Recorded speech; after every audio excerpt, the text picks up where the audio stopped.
in the monthly. And looking on this chart right now, where we closed, it's bullish, but it's not, right? It's bullish that we are out of the value, but we are not too far from it. Does that make sense? When you break out and you're very close to the value, it doesn't take much to bring it back in the value. When something is really, saying I'm rejecting this value, you want it to be far away from it, and then you want the value kind of to catch up with the price, right? But when you're so close like this, it's not necessarily the most bullish close, I would say, overall, right? So you do, you're above it, but if you break this value here, value area high, let's say 69, there's a really, really high chance that you're going to go to this zone on the bottom here. So does everybody understand this concept? Is there anyone that doesn't?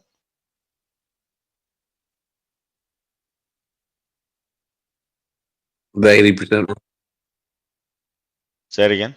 The 80% rule. Pretty much the 80% rule, but the behavior, the logic behind it is just because people understand it's 80% rule, but the emotions and the value and why it shifts to the extreme low is important to understand. Do you understand why?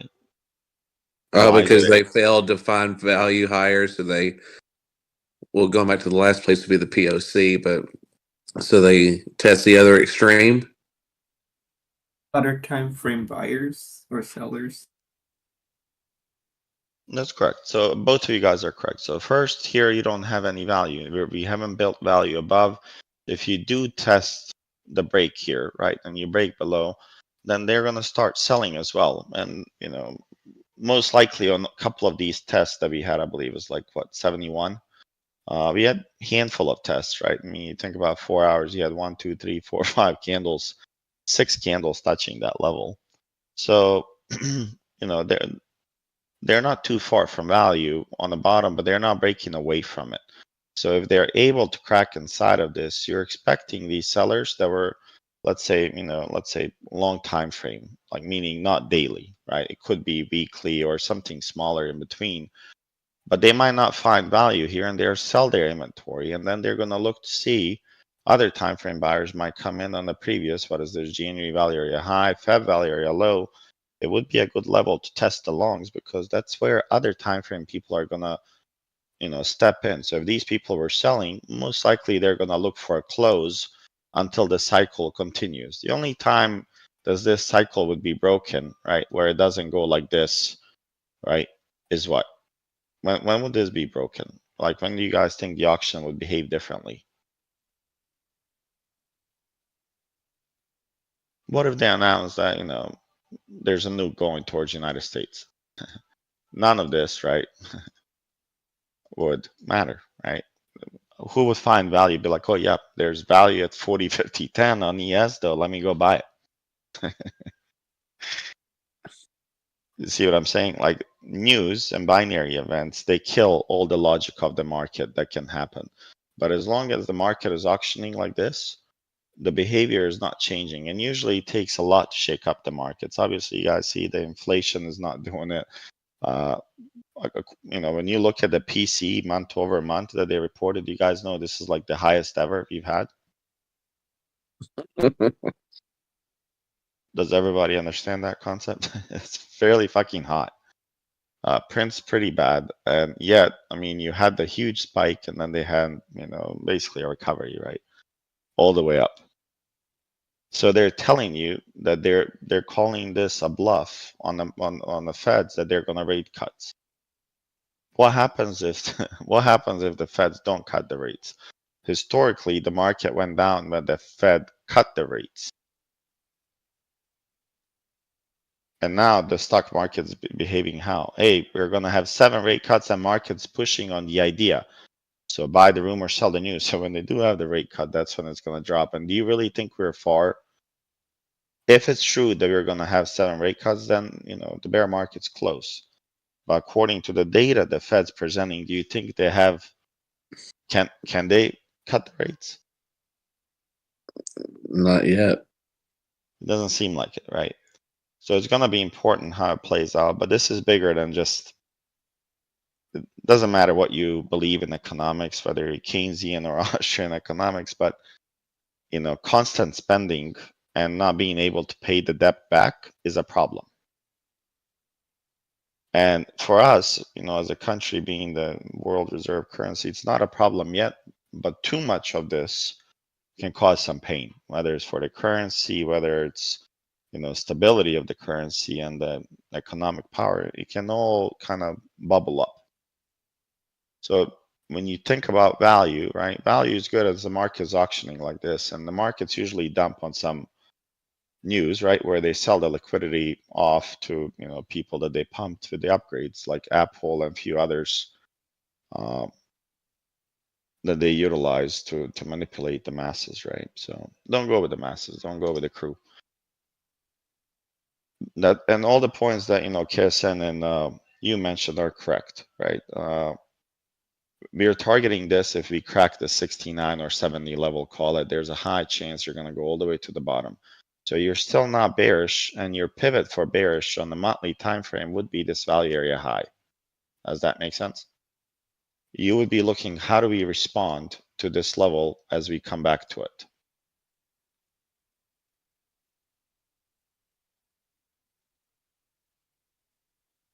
And you guys know you will not see a day like this we had today for another 4 years. So be thankful that we ripped to a new all-time high on NQ.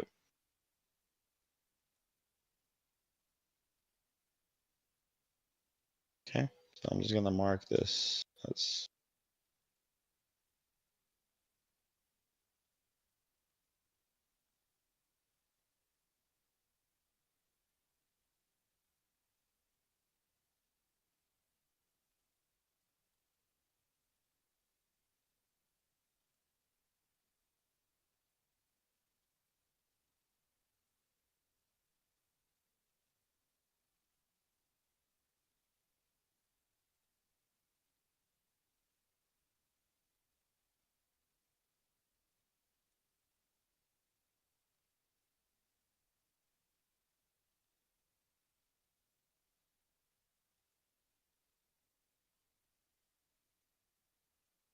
okay. So this level here is gonna be pretty powerful, 49.16. This zone is gonna be tricky because it's 17 points wide, so they can do a lot of traps here for the most part. Let me make sure the monthlies don't screw up the levels a tad bit when I go ETH.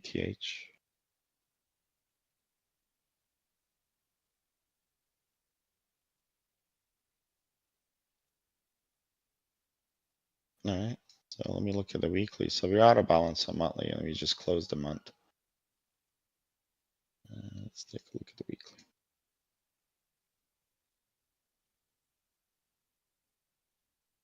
Sometimes when you're charting, it's not a bad idea to delete everything and refresh and see what's really happening. So that way you get an idea. Okay, wow. So ES is in the breakout mode, and we said, well, I think yesterday or day before when we had the watch list, the 5102 was the level that we were watching, right? So once that breaks, the odds are that we were gonna run, and obviously they just did that. Let me make sure this is.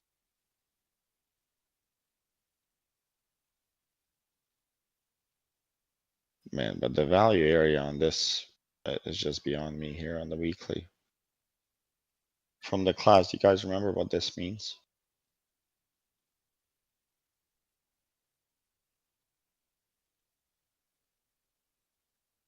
You guys recall? Tight value area? Like a big move coming? Yeah, what does it mean in terms of participation and facilitation of the trade? What is it telling you guys?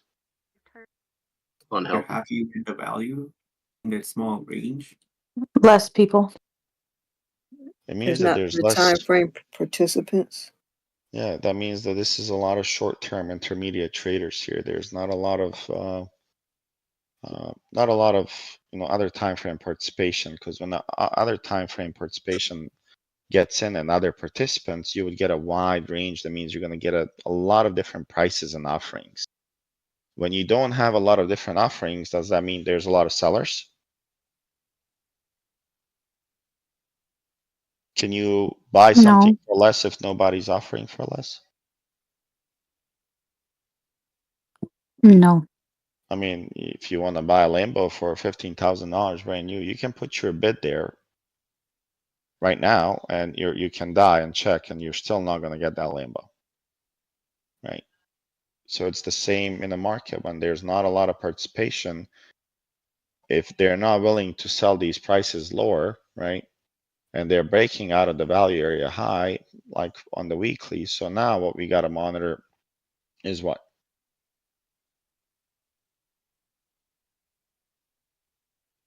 What would you monitor? The retest of value high. And this is a developing value area high. You want to see if this is a look above and fail. If they don't, let's say, crack this intermediate structure high here. Let me just make sure it's not extended. If they don't crack this, right, which they'll probably sweep tonight. If they're smart, they would sweep the 14 and then go down. Then they have the all-time high here. If they go above here and sweep inside, let's say this level, which is our cumulative 2-day POC, 2-week POC, I'm sorry, here. There's a high chance that you're gonna go all the way here and crack this level this time. Because every time they came here, you know, you got a little bit of buyers, right? They step in and defend. But if there's a lot of supply, let's say that at these, because where did that then, you know, where do sellers want to sell? If you're a seller, where do you want to sell your inventory? You want to sell it here? Or do you want to sell it here? Where do you want to sell? Up top. Your goal is to sell here because you're looking for advantageous price to you. So when we dipped below this, let's call it, you know, February value area high, they brought it back up a few times. They're saying, yeah, value is higher, right? But every time they brought it not so far, right? You guys saw when we hit this level, what happened? You guys remember what this was, the 49.60? I think that was a value low previous day. Yeah, and it was the massive Thursday single prints that we had, if you guys recall. One of the days here, I believe, was Thursday. Yeah, Thursday we had this massive Thursday single prints, right? So that's really the, you know, when you think about TPOs, when you line them up, that was aggressive buying, super aggressive other time frame participants. But and now what I asked you about value area, how wide is the value area once this other time frame participant hopped in?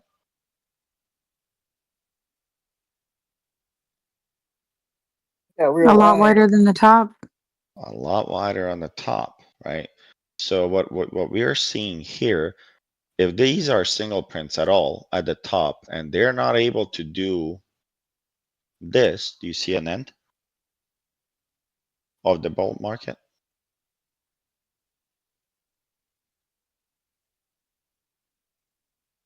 If these, same like these aggressive buyers here, once they stepped in, they're able to push the value area much wider, right?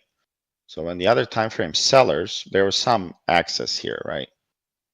When they stepped in, were they able to push the price and create a wide range? Nope. So my question is it really aggressive selling yet? Not No. yet. Not yet. Aggressive selling will happen here, and why? Who's expected to show up below value? Who's expected to show up above the value? Who buys below the value? Retail. Responsive term. buyers. Passive buyers. Responsive Or, I buyers. mean, Responsible buyers Short buy. term. Yeah, responsible buyers buy below the value. Your goal is to buy something below and sell it to somebody above, right? So now, if we fail here, this could cause major pain, right? Which would go probably to here and then ultimately would visit this. And I know I have a lot of drawings. I'll delete them. I promise. I get super excited. and Does is that make sense? Yeah, is that because of that single print area there? Which one are you talking about? This here spike was caused mainly, I would say, by this. You had, you know, a couple of aggressive moves from this area. But here we had massive single prints that were left over, right? And then they basically popped it. And then here, I believe we had the same thing somewhere on the first tap, right? Was it somewhere around 60 or so? Yeah, this one here, I'm sorry. This one here also had those massive prints, and look, that was it. They came back, tested it, and then exploded higher.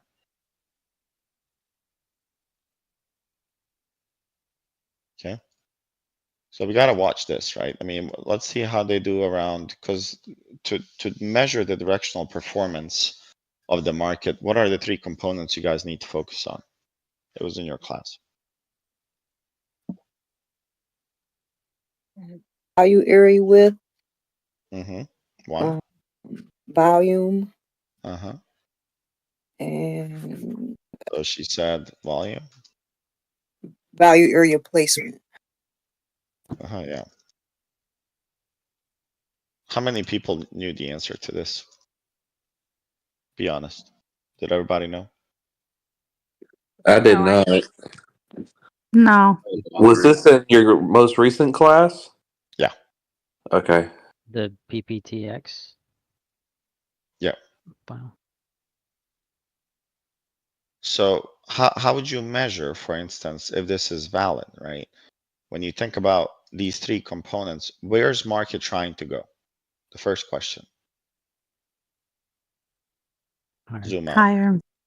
Market is bidding higher. We are framing up. I just showed you on the weekly, we are making higher highs, higher lows. We're framing up. The value area highs are shifting higher and higher, right? Maybe they're not as aggressive as we were at some point in trend, but they're still shifting higher. Okay. So the next question is volume. How's volume been? And the only way to check that, we're talking about the bottom volume. Let's say that we go on a weekly for a second, right? And then you check here on green days, how's volume relative to the days on the volume on the red days? How would you guys, what would you say? It looks like decreasing volume. Listen to the question though. How's volume on the green days compared to the volume on the red days? Is the volume above average on red days and below average on green days? After November, it seems to be above average on green days. Okay, and how's it selling? Below average. So would you say volume is bad or good on this run? Good. Good. I would say in the first run from here to here, the volume seems to be in alignment with the market. As you're auctioning higher, remember you're reaching higher prices. You want to make sure there's the next buyer at the next price, and then quantity. When there's quantity there's demand. And if there's demand, that means it's selling. So that's good, right? So far from here to here is good. Where it's not good is this portion right here. Right? Again, I have to draw. You compare this, and only one day here is above average.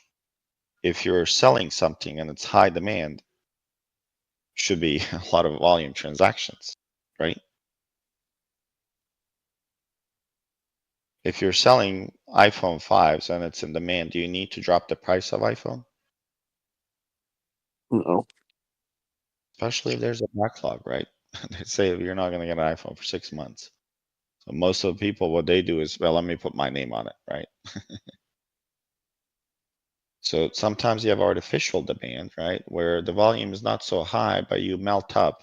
And in stock markets, right, there it's called different, right? There could be a gamma squeeze, it could be short cover rally. And then, people call market manipulation. It's not like somebody goes there and hits, a certain button that it has to get to. It's just the probabilities and where the value is seen as next point or the next extreme. Manipulation is, pretty big, right? Is there a way to manipulate insider trading? Do people do it? Yeah, of course. That's manipulating the market individually, but the market itself does not manipulate because we're in the market.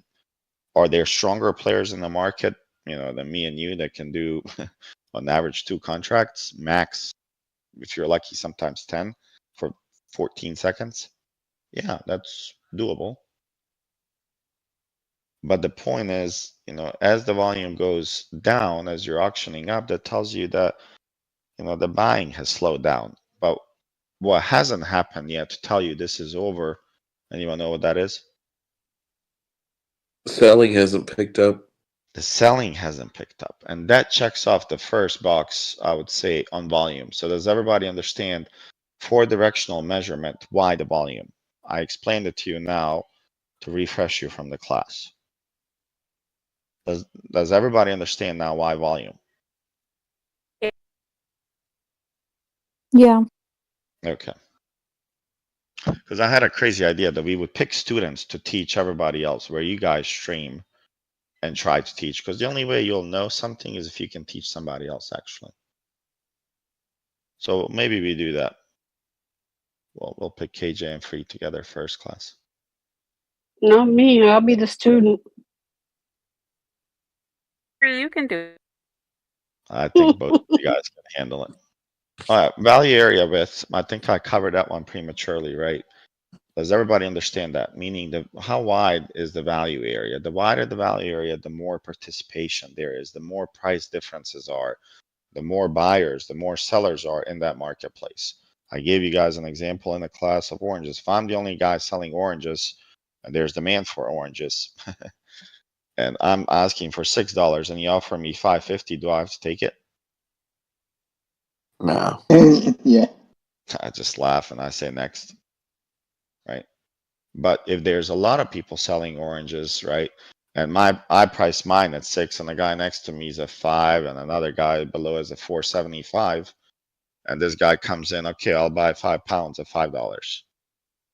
Well, now I'm almost, borderline. Maybe I have to take it, right? Because if I don't take it, what happens? Where's the next bid? Go to the next person. You're gonna go to the next ask, right? If the ask is 450 and my bid's 450, boom, you have a transaction. But now the transaction executed at a lower price when everything else was being offered, right? So it's the same concept here in the value area. The more people you have offering, the different perceptions of value occur, right? Because a week before that, you said this was your value. Now you have an outside week in value, right? And it's like, okay, well, we don't think it's here, and we don't think it's here, it's here. So now if they're able to crack this and agree on this, right? If they have this breakout coming up, we're gonna have to make sure that they accept that value, right? First, but the value area width is pretty tight. There's not a lot of participation, not a lot of different prices here. And if you're not going lower here, what do you think the sellers are doing? Waiting. Well, if they don't want to sell here, they know there's a lot of people eager to buy at all-time highs. So they're just gonna say, instead of oranges at 450, they're gonna be like, hey, how about 9? Nobody else is selling. So now they just go here, and what happens is that you get weak sellers. When you have weak sellers, what happens to the market? Squeezes up. So you have weak sellers that their stop losses are hit. When you have stop losses, what do you have to do? If you're -1 contract, what do you have to do? You gotta buy it back. Over. Oh man, you gotta buy back, and that actually helps the trend go higher, and that's where people fail, right? Till you see selling, we haven't seen it yet. You don't try to put too many shorts. Does that make sense? Hopefully you guys understand that, because it'll save you quite a bit of money if you can understand that concept. I hadn't thought about it, so thank you. If you don't, thank you for the liquidity. That's all I'm gonna say. Whether you're in my Discord or not, I do appreciate your services, though. That's sweet of you.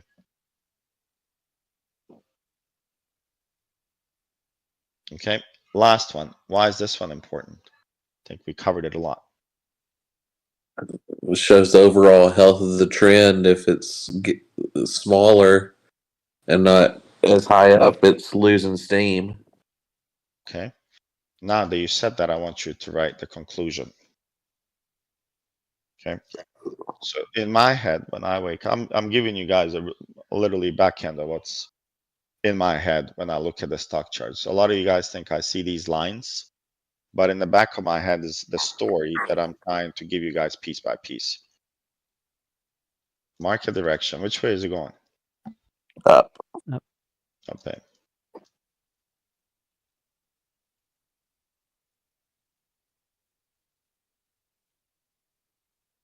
How's volume? Below average. I would say Slightly. it's 50-50 on the first A to B. It was above average. The buying slowed down, right? On the second run. Did you guys agree on that? Or Yeah. I think we said that, right? Let me turn it on. We said from here to here, this average here, and I keep this on 30 days. I think it's fair to say, hey, how's volume the past 30 days, right? If you guys want to find a different, 5 days, sure. But this trend started in October, so you're measuring 5-day, average when it's been running for how long? Almost 5 months, right? So up to you, but 30 days is good enough for me. I would say, first half of the bullish run is fairly uptrend. Volume agrees. There's days where buying slowed down. We still made higher highs and higher lows, but that's, when you check the, from Anna Cooling's book, it's a really good book to understand the difference in the volume of what I'm explaining. Is this an anomaly per her book? This candle and this volume bar, is this an anomaly? No. No, because there's a small body and a small. That's correct. Some people mistake that this is an anomaly. Is there an anomaly here anywhere? Let's say in this trend here, is there an anomaly? The candle before that one. Okay, why is this one an anomaly? Below average volume, effort and result. Effort small, result. The one right next to it, the black candle. This one? Yeah, the selling candle, big candle, but the volume is less than competitive. Relatively, maybe, but we haven't gone above the average. I would say the one about 6 behind that, the smallest, the second to the smallest candle over to the left twice. These? No, over there, over two. No, you skipped it. You keep skipping it. The lowest volume. Oh, okay. This one? Oh, okay. I'm sorry. I thought that was the larger candle. Yeah, no. Never I mind. agree. But what about this? Just to make sure you guys are following. What about this? What about multi-day anomaly? Do you guys see those or? That looks like Looks like one. divergence. That's the proper. You're losing volume, but you're smaller. You're auctioning higher. You're auctioning higher. Your candles are getting smaller, less participation and less volume. So here something happened. And yeah, here something major happened where it caused this, because on the second part, I call this A and I call this B. Let's call this C and D, right? How much volume are we spending above average? Not much. So whoever said, let's say earlier on this, what we wrote, I would agree. I'll probably change my mind and I would say that's below average volume, right? You're struggling in, on the whole bull market, you had 3 days that were not agreeing on anomaly and the rest of it's all below average, right? What about value area width? Narrow. I'm getting tighter. Okay. So think bigger. We are right now on the weekly time on, weekly candles. When you look at a trend like this, not a bad idea to turn on maybe monthlies and see, right, first. And we saw on the monthlies, was trend bad or good on monthlies? Okay, I'm sorry, I gotta delete these brushes. I love them, but I hate them when they stay on the chart. How's value here on the monthlies? Doing pretty good on the monthlies. Okay, so now you have a little bit of a contradiction, do you? Monthlies, you just said we're doing pretty good. I mean, if you measure these, I don't have a way to measure in this tool, but if you took the value area average of, let's say, take 6 months, if somebody has time to do it, take the average of 6 months and see what that is and compare how we're doing here. You're gonna be, does anyone believe we're gonna be out of the first standard deviation? Like, are we gonna be anywhere an anomaly where it's like, okay, something's wrong? I don't know. Look, about average. Here you had wide, average. Is this one a little tighter than most? A little bit, right? And you could measure that, right? So when you think about the next step, what would you guys say? Value area width? Overall, higher, right? Overall, above average since October on monthly. On weekly, what is it? It's been overlapping and getting a little tighter. So getting a little tighter on the on the weekly, right? So when you have a contradicting time frame like that, right? You're still very bullish long term because the monthly hasn't started framing down, hasn't started overlapping. So the trend from a pretty large time frame, I'm not going to say largest because some people use 12 months, is pretty bullish, right? And you're trending higher. From the weekly time frame, it seems like we're slowing down a little bit, right? So you're getting, when I zoom out here, hopefully you guys can see these value areas, right? You have a nice balance here. I'll use the damn drawing tool again. What I mean here is that you had a nice consolidation, 1, 2, 3, 4, 5, 6 weeks. And then, you know, as a result here, I can't move this damn tool now because it's going to keep drawing. And then you had a nice little, you know, 2-week balance and then 2-week balance and then outside week. And now you're having an overlapping, really tight value area. So if you're in an uptrend, right, should you be seeing a lot of this? Overlapping value down, indecisiveness. Most of the time not, because when you looked at on the monthly, you saw the stacking value areas, right? Is that correct? Yes. So on the weekly time frame, it's slowing down a little bit, right? The value area overlapping higher, I would say, right? Because values can be, you know, higher, right? Lower, overlap, higher, overlap lower, right? Or inside, or what? Outside. Outside. So when you think about these, right, which one would be the most bullish? If you're going, you know, higher, you want it to be higher, overlap higher. If it's going really bearish trend, you want them lower or overlap lower, which means it's slowing down. And then, you know, inside week really means like crap. We don't know like what to do. Like, but it's really tight, it's really indecisive and just pure sideways. And then outside, it's like, okay, we tested the bottom, we didn't like it. We tested the top, and also we didn't like it. But the you know, it typically leads to a wide value area, means a lot of participation. So the next move, next break is going to be massive, and it's going to be the explosion of these multi-weeks balance areas. So far, I would say we're below average volume value area on the monthly. We look really good. On weekly, we're a little bit overlapping and slowing down, and then we'll check daily, but there's a lot of overlap there as well. Okay.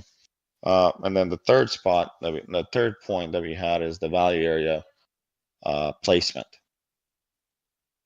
So I think I covered, sorry, all of this belongs on the bottom.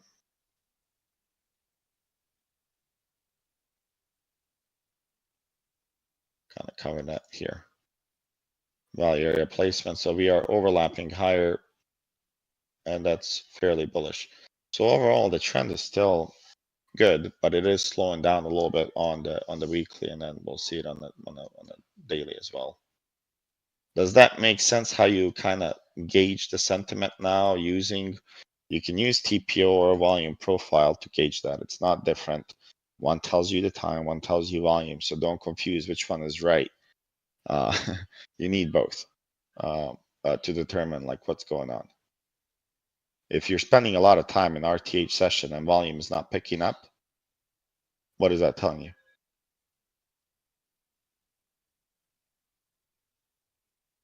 When do we spend a lot of volume? When we're consolidating, is there a lot of transactions in the bracketed market or in a trending market? Where's the most transactions happen? This was also covered in class. Trending. A lot of volume you guys think is in a trending market, right? Could be bracketed. I think bracketed. So remember, like when you have the 3 stages of the market, let's say you have, and I'm just gonna draw the picture. You have something called stage, call it 1.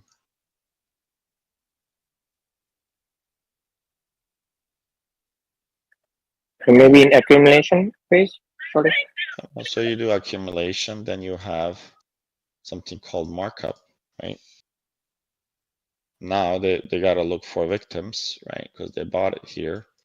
Now they gotta look for somebody to sell. Then you have, what's this? Distribution. Sorry. Distribution. Yeah. And then you have markdown. Does that ring a bell to anyone?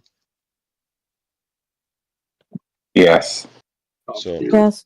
you guys want to answer the question, where do you guys think the most volume is spent? Bracketed. In that small chop zone, a little bit lower. I'm talking in the stages like that I just did. 1, 2, Distribution. 3. In distributions and accumulations, the word itself, accumulate, when you're accumulating something, you're buying in abundance, right? Or if you're distributing something, your goal is to get it as high as prices that you can, right? To sell it. So you load up the inventory, then, simple concept of the news come out, right? So after the first stage, typically there's news, right? When Amazon was struggling, right? And it was in the 80s, they had a new CEO, right?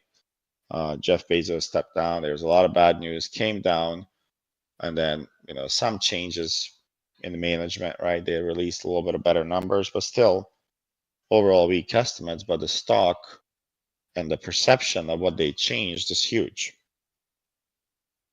right? And their stock is at pretty much all-time highs now.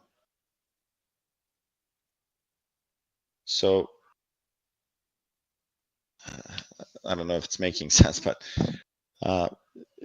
they will always generate news to make you feel good about buying at higher prices than they will make you feel about buying at lower prices. Because if you're them and you're trying to buy a lot of something, do you want a lot of competition on that product? No, because then I have to sell it lower and I can't hurry up the process of me making money on this. So then I have to shake you out so you can give me your shares, because I need those shares, because we have a plan. You bought them because it was a good level as retail, and I can shake you out because I see your stop loss. If I see where your pain point is, I go to that pain point. Mr. Bean gives me the shares, and then what typically happens, right? If the Wyckoff theory, if you guys know, is that you will have, a dance. You have a selling climax, and then you have something like this, and then it goes. Phew. Why do you think they do this? Why do you think they break this? Stop losses. Bargain. Stop losses. They want more liquidity, and they also don't want you to be on this run. Why don't they want you to be on this run? So It's they not my want all of that. So they need to sell something to you at the top. That's the point. That's the point. So, because they're gonna make you think that buying here is better. Then they're gonna say, look, man, we have Pfizer, we have a COVID, it's FDA emergency approved. You can buy Pfizer at 60. This Corona is not going anywhere until you come out on the sun or drink some bleach, right? So all the crazy shit comes out, and then you buy Pfizer at 60, and then you're really happy camper because Pfizer not going to 60 for a long time. Why would Pfizer not go there for a long time? You have to answer this correctly. Why is Pfizer not going to go here for a long time? Why? Because they need to accumulate. They need to accumulate. It's not ready to go up. So this is a good price. They're buying here. There's people buying here. But if they crack here, will they get Shorty out of the position? No. No, they will have to go, for instance, really low for me to get rid of this. Because what I'm a long time participant. I'm gonna be like them. Do you see what I'm saying? Like, for me, I'm not adding, for instance, my 90% of my portfolio is not in Pfizer. It's weighted, right? Certain percent of my portfolio, if you track it yourself in Excel or whatnot, you know, I don't put more than, let's say, 4 or 5% of my portfolio and stuff. So if I put some of this, you know, let's say I added 2%, and I'm not, you know, 100% sure that this can't crack here at 16, then I'm gonna save a little bit more and have a little bit cash extra. I can, you know, average dollar dip, you know, buy it cheaper prices and accumulate. So as they're falling, they're buying. So from here, is it normal that they dip lower? That's okay, right? I bought shares, but I'm trying to differentiate other time frame buyers and accumulations. A little price swings for them don't do much, right? Think about a pension fund that can buy, you know, $500 billion worth of stock here, and their stock gives them $1.20 per every share. Those pension funds send you guys the dividends when you put your 401k there.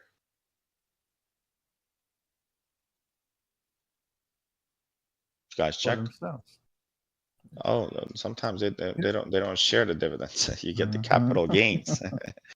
So they're using your money to collect. Let's say they buy, I don't know, $50 billion worth of shares. Let's say they have 10 million shares.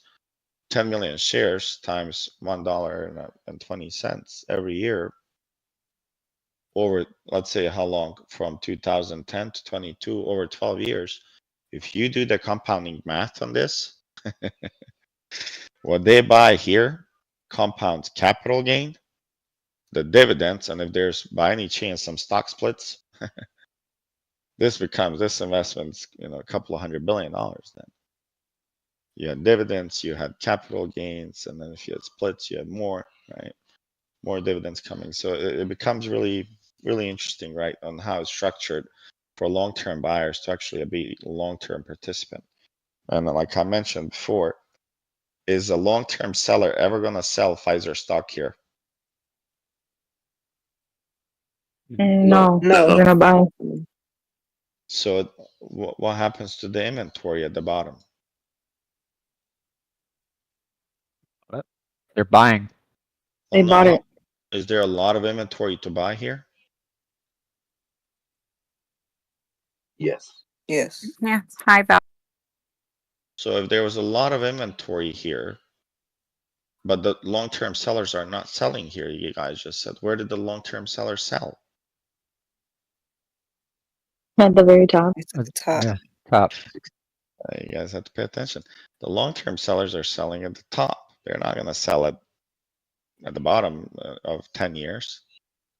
So why do we accumulate is the question, right? You accumulate there until they really fill their inventories, right?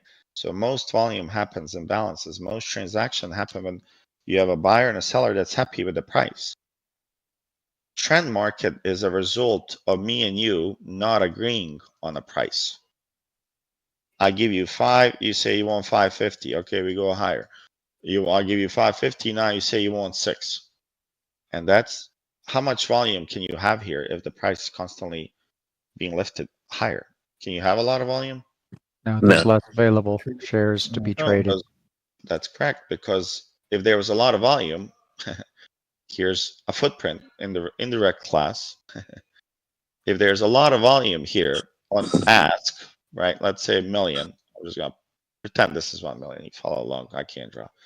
1 million somebody's offering here, and this guy is offering, let's say, 250K shares, and this price level here is 100.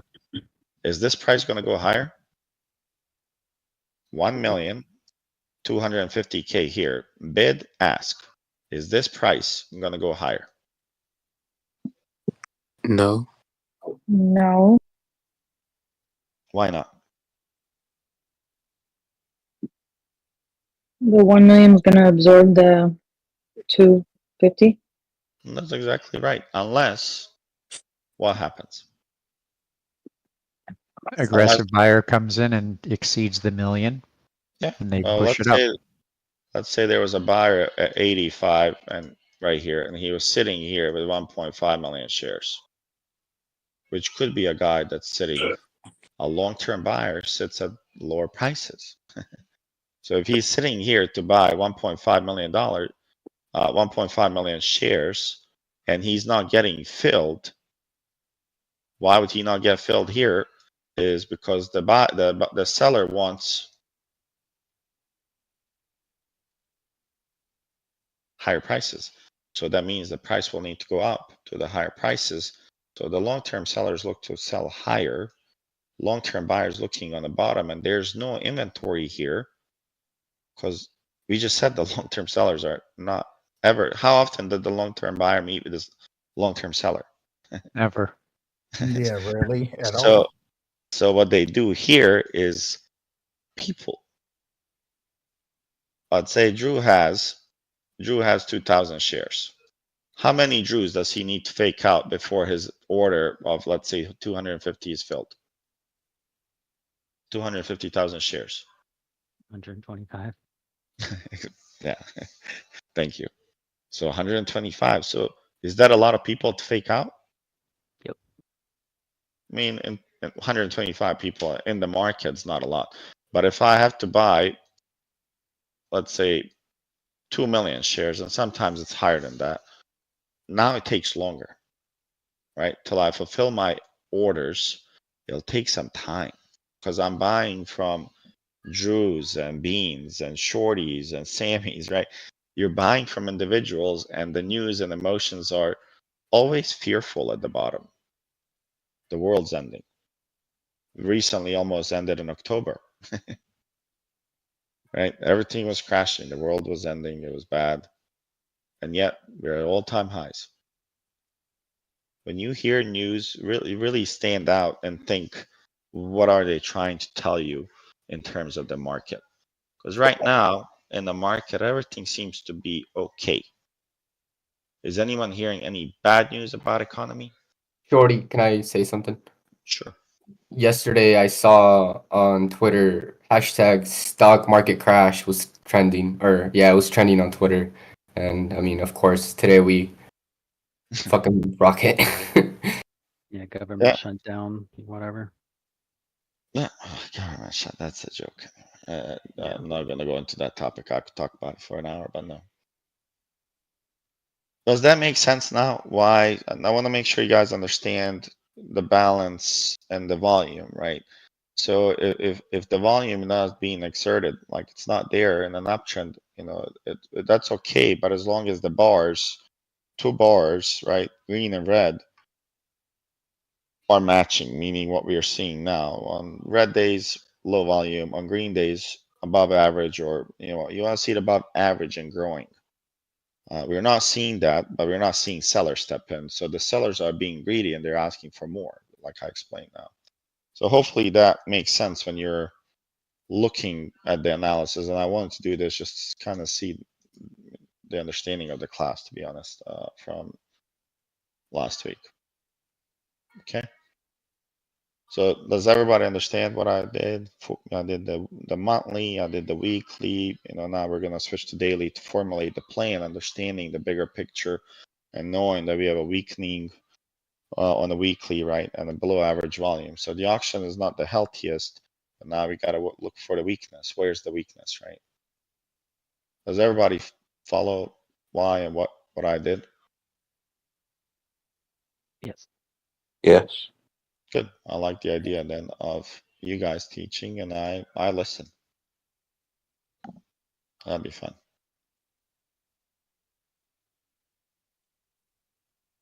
All right, let's bring up that daily profiles, TPO volume profiles, see what's going on.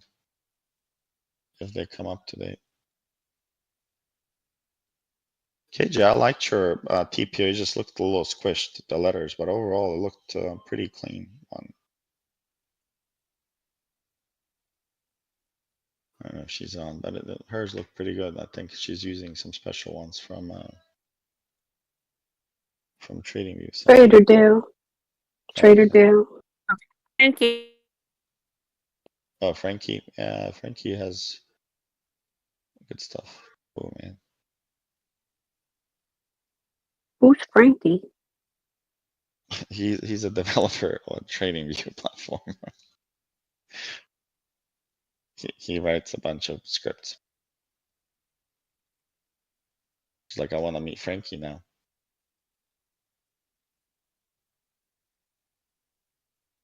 Okay, so what is this date telling you here, right? So you have pretty, is this aggressive or not? Single print here. Yes. This is pretty aggressive. We've had a lot of these where it's like, you know, you're talking about 10, 15 points deep, and then we test them and then we bounce like rockets from that level, like you did here a few times, and go higher, right? So what could happen again is similarly what they did here, right? They created single prints here like they did, right? And then they run it, right? So now if they run it, they're going to go higher, and then you're looking to see if this pattern repeats. So now if we go above the value area high, and let's say we create another tweezer top, then you know there's a high chance you lose that value area high of that prior week or day here. Then you can reverse and hit some of these single prints like you did here. You would have tested these. But this is pretty crazy. What is the day telling you in terms of negotiation?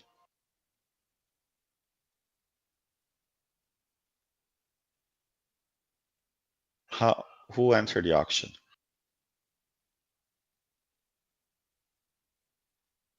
Other time frame buyers and sellers.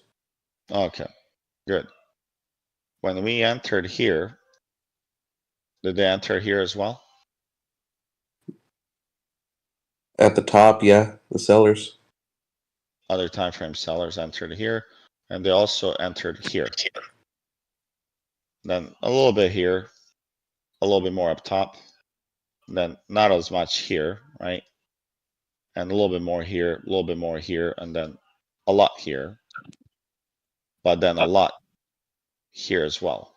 So on a second test of these highs, we're getting what? Another hard rejection or harsh selling. Is it more aggressive than this one? Yeah, because it's lower. Yeah. Yeah, and that's what I'm leading you to. This one is a little bit more aggressive than the first one. When you think about these are making higher lows because there's dip buyers, right? And you see that, you know, higher lows. So they're coming, but it's not nearly as aggressive when we step outside of this. Let's call it 1, 2, 3, 4. Is this like 5 days or 6 days? 6 days. Out of the 6-day balance, right? When you look at this, I'm just going to hide this so you guys are not confused. So if I draw the 6-day balance here, right? Anytime you step out of this value area high, what happened? So far at this time, you had a little bit more buyers because you also had the gap, but you fulfilled that gap and you went lower, right? So you're trying to gap up and initiate a run, and it didn't take much to bring you back down because, you know, the aggression was necessarily needed. But then now you again try to gap up from the bottom here, right? Where we had like today, right? You gapped up, but then you also, the gap got filled. You went below the value, and then you got a statement. We're going to buy this back up, right? That's pretty much the statement. It's like, fuck the bears, we're going higher. And then when they peaked again here towards the close, what happened? They got knocked down. They got knocked down, but something changed on this knockdown. What can anyone tell me what that is? This is your crucial piece. You had massive sell-off. Look at The the volume. volume. There's no, I mean, yeah, it lost what, like 20 points in, I don't even know, like 30 minutes, right? Yeah, long-term sellers or sellers just showing their hand basically. Okay, what are the 3 components of directional measure that we covered? Volume. How's the volume on a directional buy from the bottom versus the sell absorption? Which one is stronger volume? The sell by a lot. Sell. Sell by twice as much. All right. So those components, when you look at this, is telling you, hey, just be careful, right? We don't know on this chart where the seller stepped in aggressively, but where can we find out? Footprints. Footprints. So that's why we can go to footprints and see, hey, where are you, little fella? Where's that imbalance? Where was that bid on the left side? Why is the bid on the left side aggressive and the price below it? Limit. Erica, don't answer.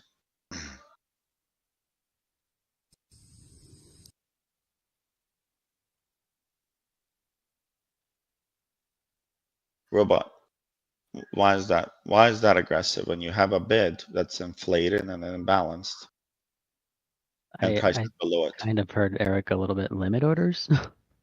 Sorry. Think. No. So pay attention here. And if this doesn't make sense, if you can't answer this question by the end of it, I'm doing a bad job somewhere. The price here is $1, $2, $3, $4, and $5. This is your bid. This is your ask. Who sits on the ask? What type of participants? Sellers. Buyers. Which ones? Passive sellers and aggressive buyers. Aggressive buyers. Okay. Good. Who sits on the left side? Robot, who do you think sits on the left side?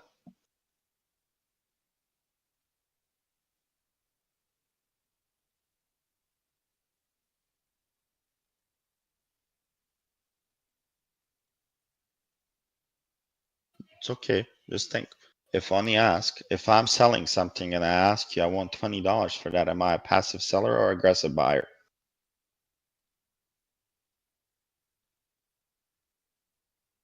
Did we lose you? Buyer. Well, if I'm Sound like selling, that cut out.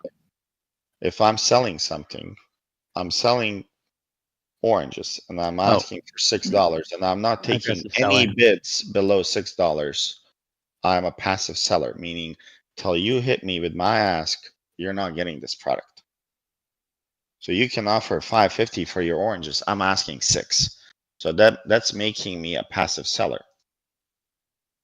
A seller waiting for the bid on his ask, meaning he does not negotiate price lower. Does not, let's say this.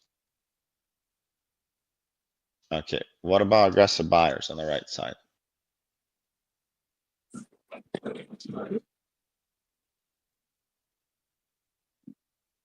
Aggressive buyers. Yeah, why are they aggressive buyers on the ask? When do they show up?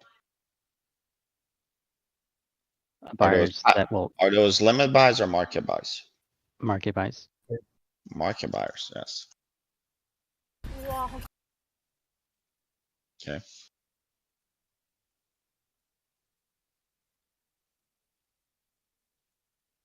Who's on the left side now? Can you think what you found out here? Where would the passive buyers be? On the bottom of the price? If this is my 1, 2, 3, 4, 5, where would the passive buyer sit? The bottom. And that would be the bid, right?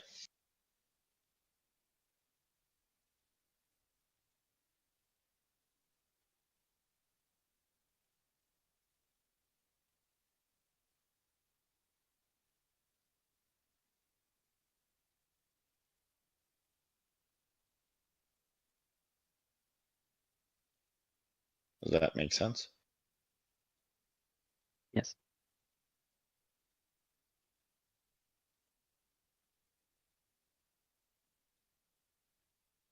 Okay, so the passive buyer sits here. And then you would have, who would be on the top here? Aggressive buyers. Aggressive buyers are on the right. Remember, if Oh, I want to aggressive go sellers. higher, so how does the liquidity, who provides liquidity on the right? Who takes away liquidity from the right? Does anyone understand what I'm asking? Sellers provide and buyers take it. Exactly. The market orders. The aggressive buyers take away the liquidity. The passive people are the ones in quantities asking, have all my shares at 5, have million shares at 5. And aggressive buyers are like a little fish, just, just taking piece by piece away till that level is gone. Once that level is gone, that means that level, iceberg order, if it was one, was sitting there, and all the aggressive buying that we had, we spent at that level. Sometimes the market tends to hop over these levels and pretend like they never happened. Well, do you really think that passive buyer that was sitting there is going to shift his price higher? Most of the time in the quantities that they sit with, they don't do that. Eventually the price fills that gap. That's what retail says. We filled the gap. No, you just did the right thing. You brought back to where you know the buyer is, and now you're going to look to create liquidity for that buyer. Okay. Shorty, in that situation, just a little, the market maker's picking up the difference, right? Well, the dealers, yes, the locals, they're the one providing the liquidity, and that's why it's important. That's why the options are there. If you think about logical and philosophy, that's why the options are there. Option is not there to make money. It's not for profit. It's for hedging. And do you hedge with options? Do I intraday? Do you buy futures and hedge with SPX puts? Do you watch your gamma when you trade? Do you watch your delta when you trade? A lot of retail traders don't, right? But a dealer has to. He has to be delta neutral. So the options are really created around dealers being and hedging their positions. So a lot of people will see, a big flow on SPX or NVIDIA or some other. You really don't know the intention of that. Most professional traders on the floor, they will have some sort of hedges most of the time, especially on the large accounts, right? You can't just go, naked on a large position, right? As Warren Buffett says, when the tide's gone, you see who's been, swimming naked, right? When the tide arrives, right? You don't want to be caught not hedged. So that's the point, right? You use options to hedge those positions. Does that help or?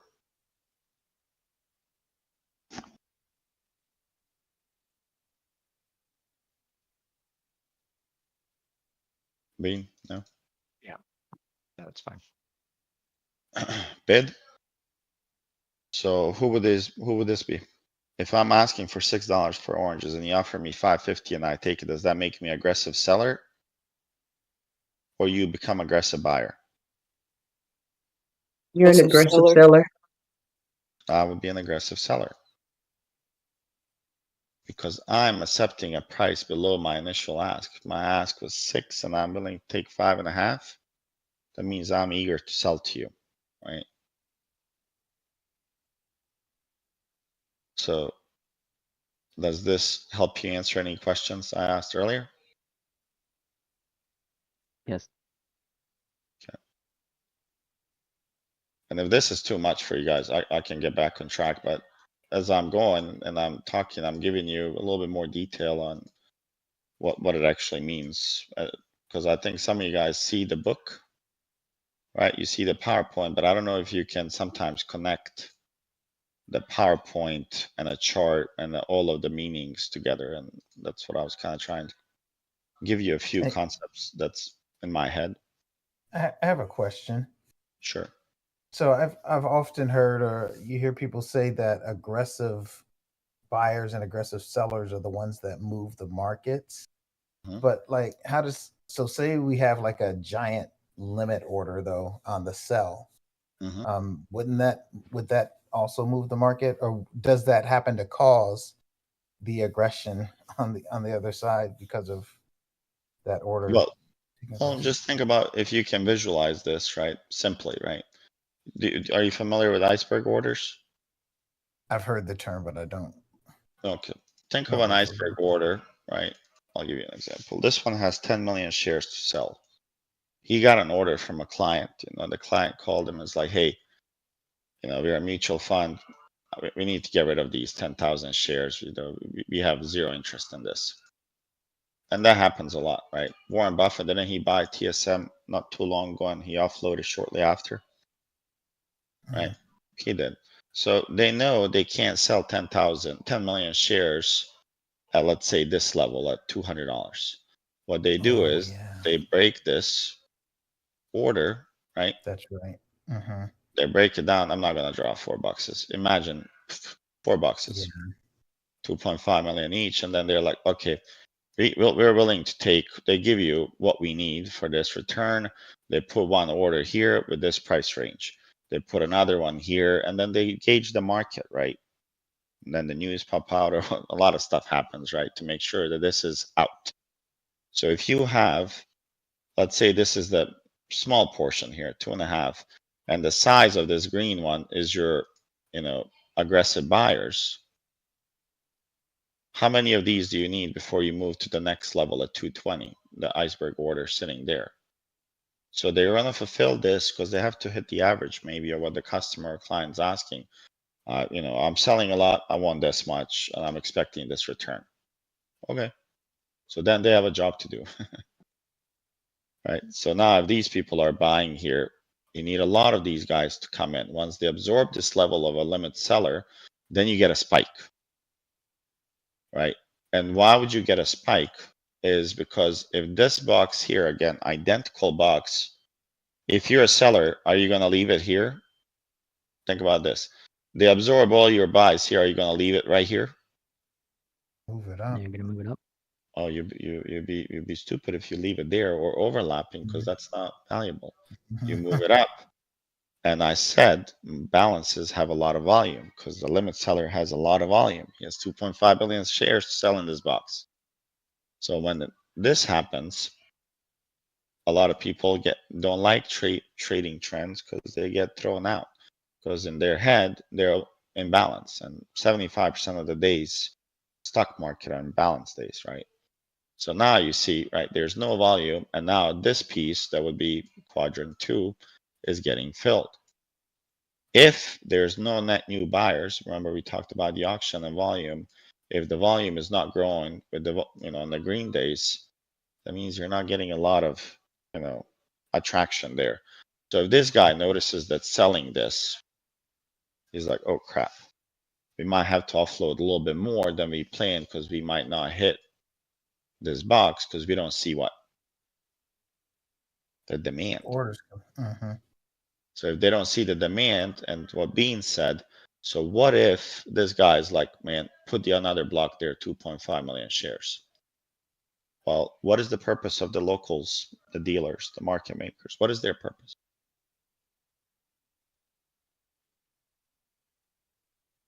Keep the market Facilitate the transaction. Facilitate, provide liquidity. So that if this guy is selling and this market maker is like, okay, well, I don't see anyone buying, I'll have to, buy those shares. He buys now 7 million shares left, right? Now he has to, of course, hedge this or figure out what the hell do I do with it? Because they don't hold for a long time. A dealer and a local, if it goes below a certain threshold level, he has to be properly hedged. And if they're not hedged, what do they have to start doing? They got it down. Have to cover. Start selling. They got to sell at a loss. Aggressively sell, I guess. Or? Aggressively, they got to empty out as quickly as they can to minimize their losses. So once they minimize these losses, and that's when the Joe from Twitter jumps in, is like, oh my God, the sell-off is happening, right?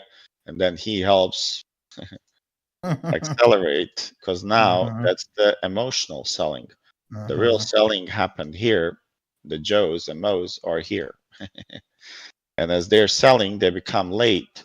Well, this guy that bought a lot from the first seller block, what do you think he's going to say? Oh, no, I can't. I bought these $2.5 million from my client. Let me give him a call, see if he wants more at the same price. This guy calls him and he's like, oh man, I'd like to buy more. I can give you another $2.5 million, but it's not this guy that's selling. It's all these CTAs, and now the people that bought or sold or whatever happened here, right? All of this liquidity is being created and eventually will be balanced here. So the inventory goes out of balance, inventory out of balance, coming back, and then the same person or, a similar hedge fund or whoever is buying, they're going to look to protect that, right, level. They want to make sure that, I bought it at, $30.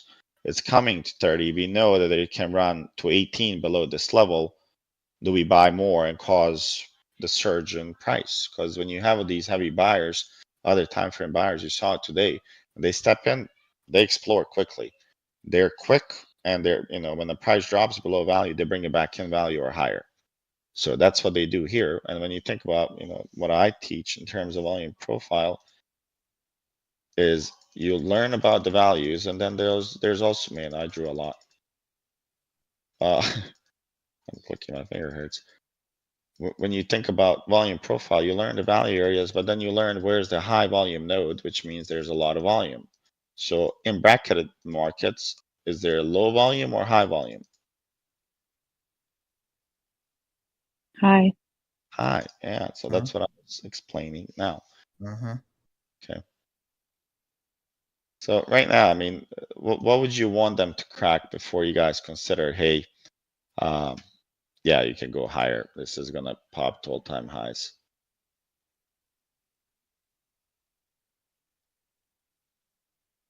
What is the next level? If I don't even know where we are at the moment, but looking at this, what is your level you gotta crack above to hit the all-time high? Look at what the story's telling you. Don't You have to just get over that access from that selling tail.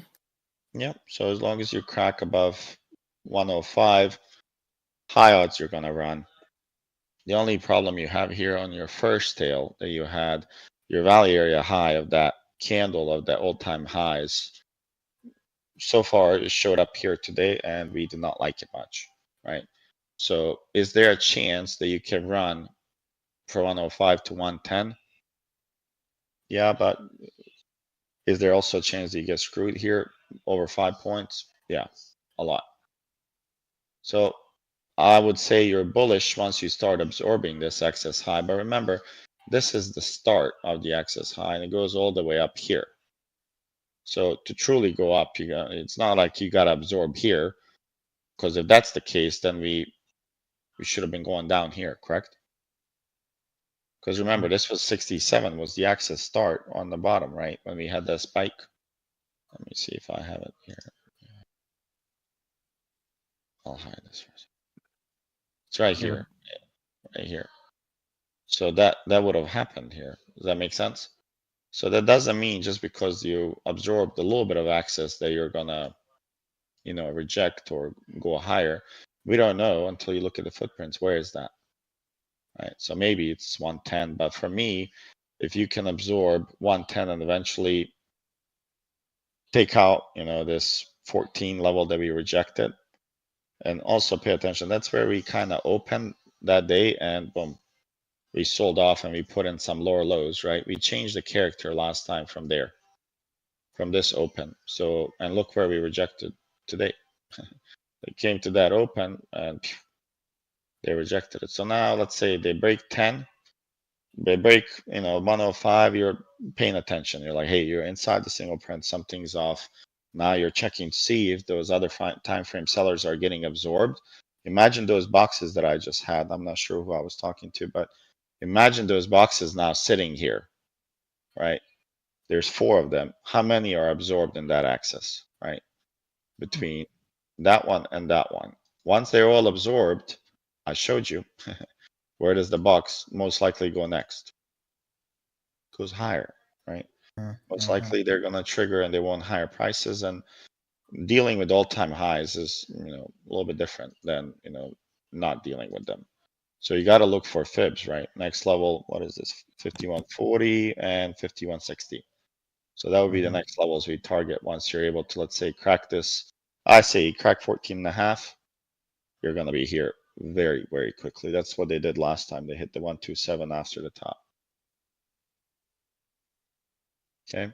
So that would be my play here that I'm watching. But if we open tomorrow, you got to watch for the trap, because this is a fresh seller and he's very aggressive, a lot more aggressive than this one. We got to know if they open tomorrow RTH, right?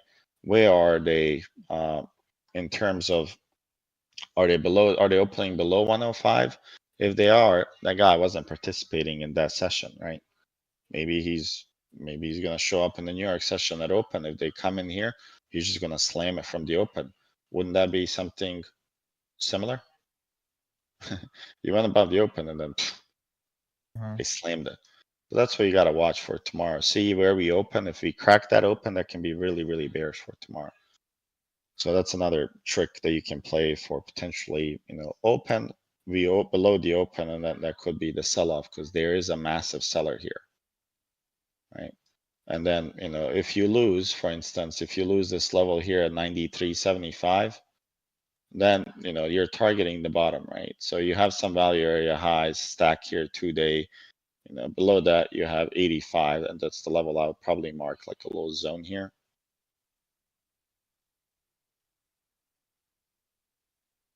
But do we want to give much importance to the month-end closing last bar? Yeah, well, I did. Yeah. And this is February, right? Yeah. Nothing's getting rebalanced besides monthly. Next month is a big month. March is going to be a big month. There's a lot of rebalancing. There's stuff expiring next month, right? So it's going to be, and then I believe NDX, NASDAQ rebalancing happens next month too. Not sure if you guys know the schedule of that, but it's next month, I believe, between 16th or something. There's specific dates when they do the NASDAQ, who's being added, who's being removed, and then the rebalancing of it, the weights of it. So that'll be interesting as well. Okay. And then I would watch for here, right? If they do dip this, let me see, where are they right now? Yeah, they're going towards 14. We might not even see some of this. I think they could run this over. Let's see what happens at 14 here.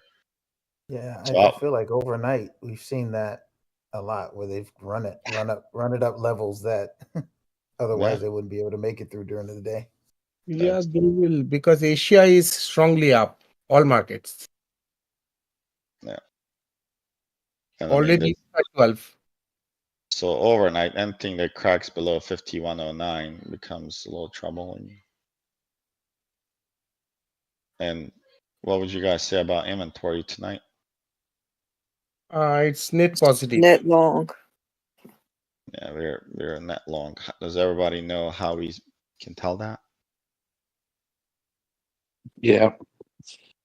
Anyone that doesn't? The settle price? No, I don't know. Okay. Nope. I'm glad you guys are speaking up. So the rule is, right? This is just a rule. If this is your settle price, which is your 415 candle, where is it closing? If after hours you're trading above it, right? You have different, markets trading it, right? Asian markets, then you have Euro markets that come up here in the middle of the night. So if a lot of inventory, if a lot of action or price happens above the settle price, that means that net overnight inventory is long. When the price is below the settle price, that means the net inventory is short. If you're dancing, a couple of points above, below, that's neutral. There's no positioning to it, dependent on the trend and where you are, can mean different things.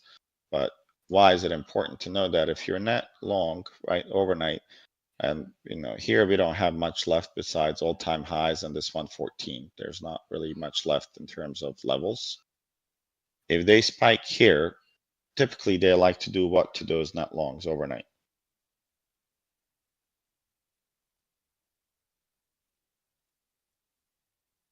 These guys that are net long overnight, sometimes they don't sleep good.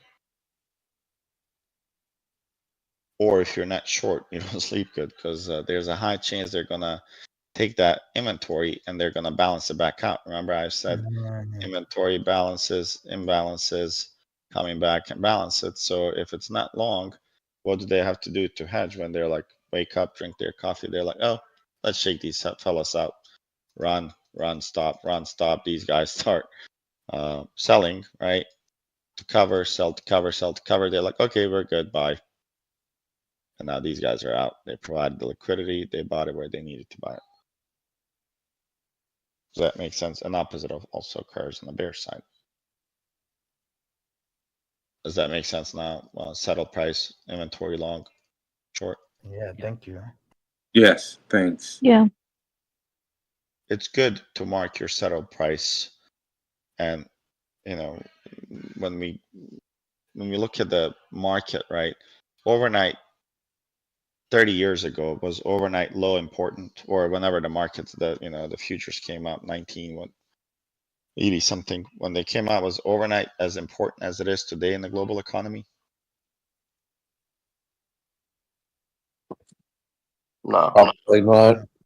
I didn't know Probably, about it. probably not, right? You didn't have all Electronic. these markets that are powerful. You didn't have exactly what you just said, like high frequency trading. You didn't have electronic trading. Jamie Simon's, traders were not up all night, 24/7, trying to sell debt or working for somebody to figure that out overnight. There's no need for it.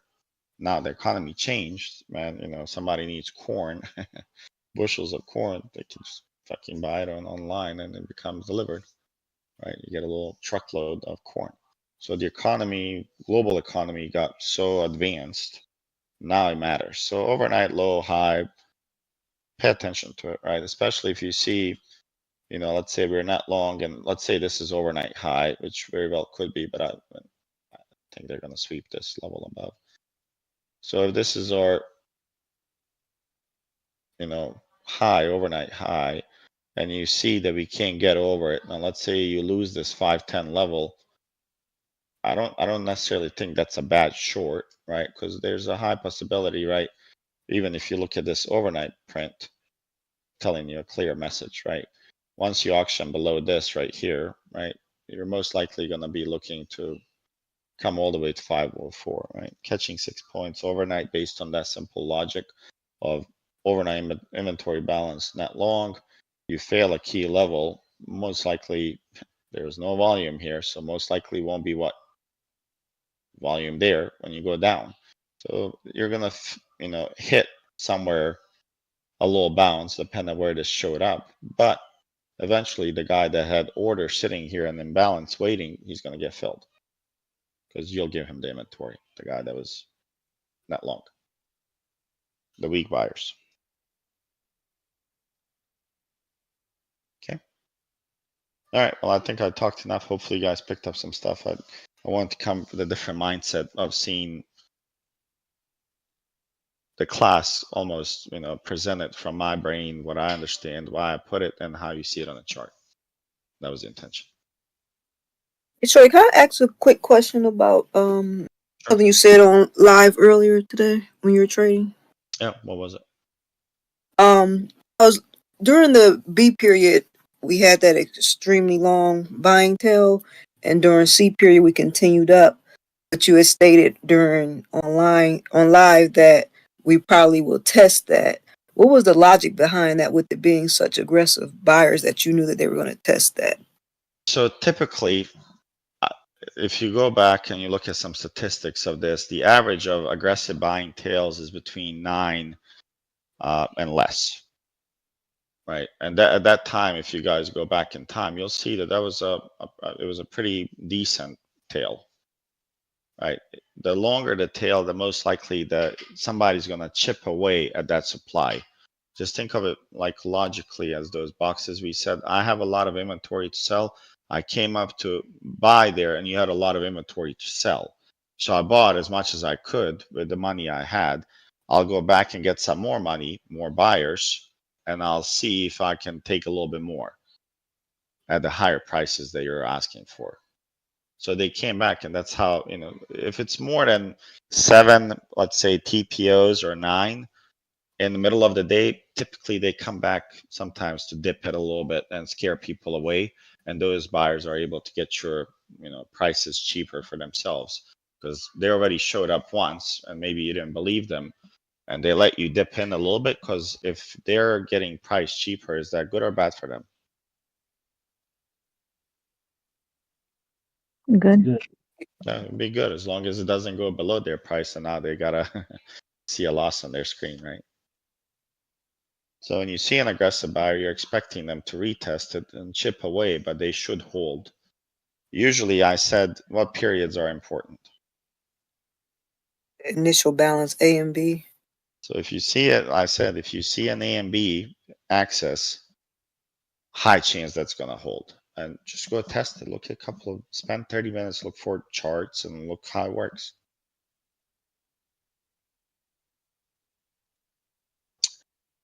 And if you just, I don't know if the Sorry, can you repeat that last part? Which one?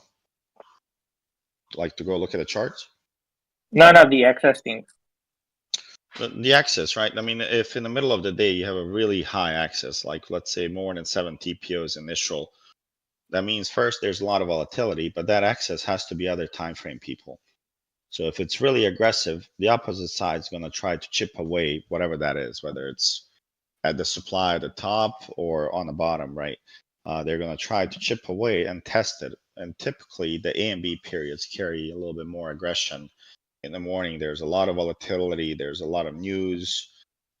Not everything's settled, so it becomes a lot of emotional buying or selling. So they become tested, but usually those two periods will hold their single prints. When I see A and B large prints on the axis, I typically think they're going to come back and revisit, and that becomes a buying opportunity.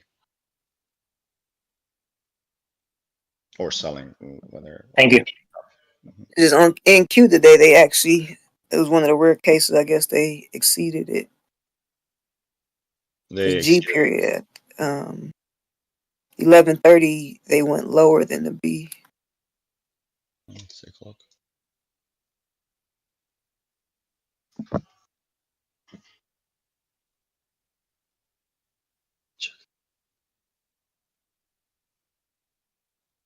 Does this automatic? Did they fix this? Let me see if they fixed it. Did anyone send them a ticket for it?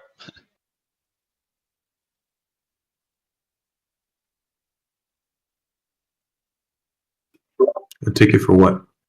Well, their auto feature was broken. So watch now, like, see where the access is now. When, of course, it's gonna be different prices, right? But it never scaled properly on their auto. Like, see, it seems like it's looking at 40. So like, when you can't do one, you have to do like 4. The minimals, I believe, 4. Let's see what it is before it calculates. So this was single prints there. Let's see how is it scaling now.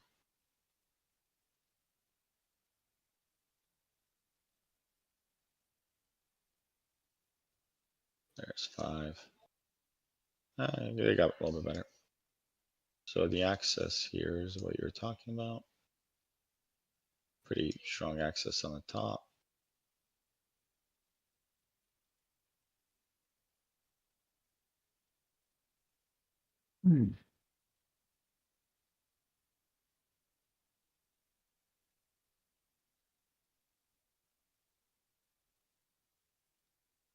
Okay. So you have a poor high at the top on the A and B. And then you had this massive tail, right? And then you had the C period. Obviously that did not make a lower low and it did not make higher high. And then in the D period, they basically cleaned up your single prints from A and B. So in that case, I would say, yes, you're right. Once they started this, but when you think about C, where would you want the C to open or close? If you're waiting for 30 minutes, where would you want the C to be? This low, or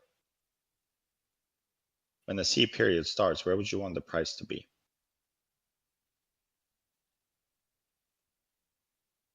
It started higher, and later on in that session it dropped down.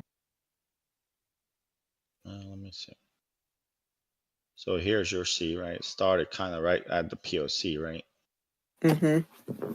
And then, danced there. Then it went above the fair price of the POC. And then it auctioned there and it closed pretty, I would say, at the low end of that. So would you think, when you look at it this way, is this bullish or bearish if you're waiting to see the C period? And that was the thing. I thought it was bullish because at the beginning of the period it started going up, and you said that extremely long tail and B, we're gonna test. It was actually NQ that we were trading. He was like, that long tail, we're gonna have to test that. Yep, and they But I was remembering how you said usually that A and B, when you have those long tails, they usually hold throughout the day. Oh, But that's why I was saying, typically, what was your logic of that they were going to test it today? yeah, typically they hold, but look how wide this tail was. Right, this tail was pretty aggressive, right? Mm-hmm. But did this tail? Was this a selling tail or a buying tail? Buying tail. Okay. The candle Well, I thought because they brought it back up. Yeah. Say it again. That 30-minute candle closed red. That for B period. Okay, good. So think where the B period closed. Right, it closed right at the POC. Right at the POC, below the POC, I would say, right? So it closed right there below the POC. So if you close the below POC on a massive extension, this range was extended in the B period. The buyers were able to buy back, right? Mm-hmm. But you're closing at the bottom of the A period, right? What would happen if they close up here? More bullish then. The odds of you doing the opposite, it probably would have played out differently, and that would have worked. What you're suggesting is the P period would have held. Does that make sense? Yep. I think the aggressive selling drove it, but the bulls showed up, and maybe they retraced. I would say they didn't retrace more than 50% here.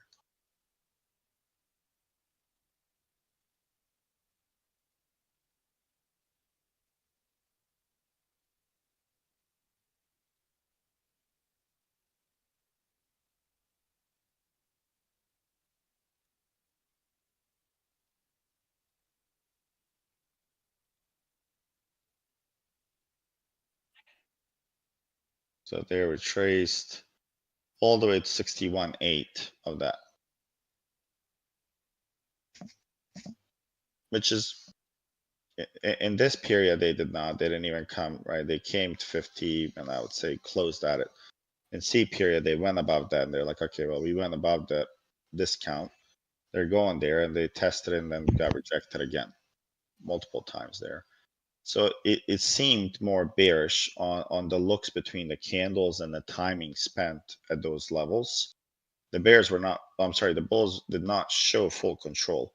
You're opening first 30 minutes, you went below the orb low, and then you're coming back, you're struggling here, right? And I would say probably not even at the 50% of the opening range high, somewhere here. So a lot of signs for like individual weakness, and that you might retest this access to make sure that you really want it here, because it was mainly controlled by the bears in this case. A massive extension on this candle here, and they're not able to really close on the upper half of that candle, which would be pretty good for them. Gotcha. I just wanted to understand your logic when you said That was that. usually when you see these large single prints, I mean, that's massive. You want to be aware. And then look at this one here, like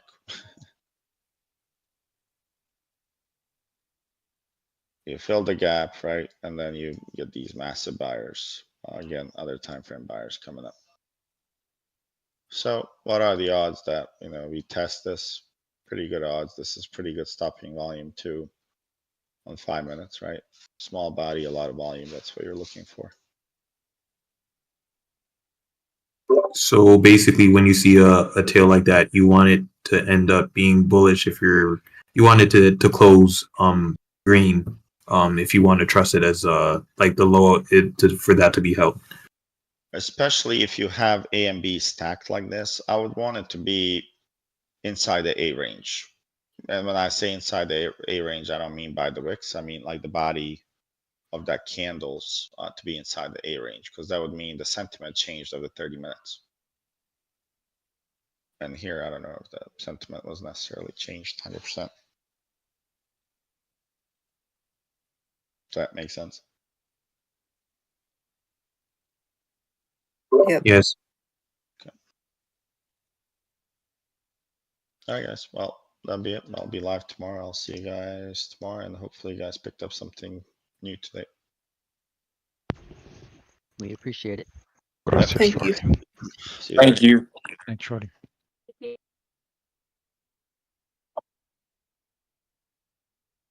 Bitcoin to 100K.